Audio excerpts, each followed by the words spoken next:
So, some of the other things that you'll learn about and see people work on, practice, develop is the idea about emotional regulation. And this is particularly tough for men to develop because we are in a culture that doesn't normalize men having sad feelings or healthy ways of expressing depression or frustration. And so oftentimes feelings are repressed. And oftentimes men aren't talking about feelings with each other either. And so this is a nice challenge and experiment with the subculture of men talking about feelings with other men. And a lot of it is that whole idea about emotional regulation. Like, what is that feeling? Can we explore that feeling that's coming up? So it's anger and irritation because of what is going on that's making you feel that way. Overworked, feeling like it's unfair, things that have happened in your life, in the past, in your marriage, in other relationships. How can we talk about those things and really understand how you were affected by them? And different ways of like labeling the feeling, understanding what to do with the feeling that might make you feel better than not feeling it. And then also really listening to yourself about when a feeling is building up, because there's often this like, I always call it like the volcano that people hold their feelings in, and then they just like blow up. And then that's might make you feel better, but you might have caused a lot of destruction in the blow up. So how can we start regulating our emotions so that we let some of them out all along the way, so there's no possible way of blowing up?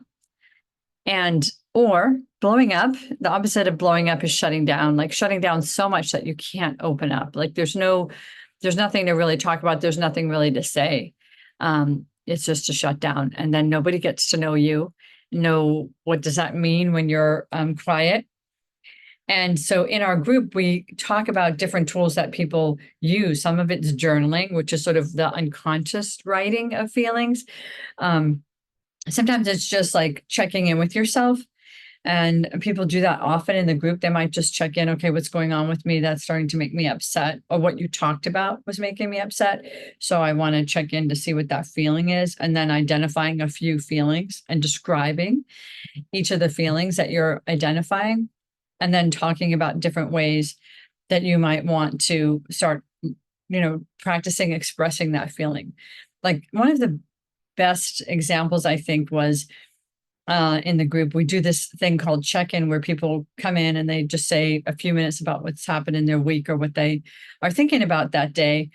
And I remember this one member of the group said, okay, no, I got to go again because I'm always just going superficial. I'm really not talking about what's going on with me at all. And so for a while, they just did two check-ins, and one was like the superficial and one was the deeper feeling check-in, because they were really processing how to acknowledge the feelings that they were having and then go into translating those feelings to other people. And then it was important for them to hear feedback from the group that they felt understood. So this is the practice of the group, is the emotional regulation, identifying yourself emotionally and acknowledging sort of, I always think there's like a thematic categories to the kinds of feelings that you have.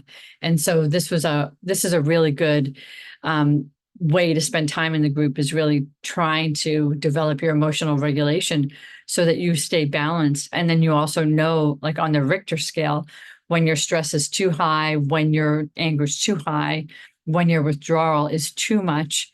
And then you can actually have a back and forth with people. Like sometimes I get that way when I've worked too much or I haven't expressed myself. And then if you're really close to someone, they'll say, hey, you're quiet, or I feel like you're about to rupture. There's going to be a rupture here.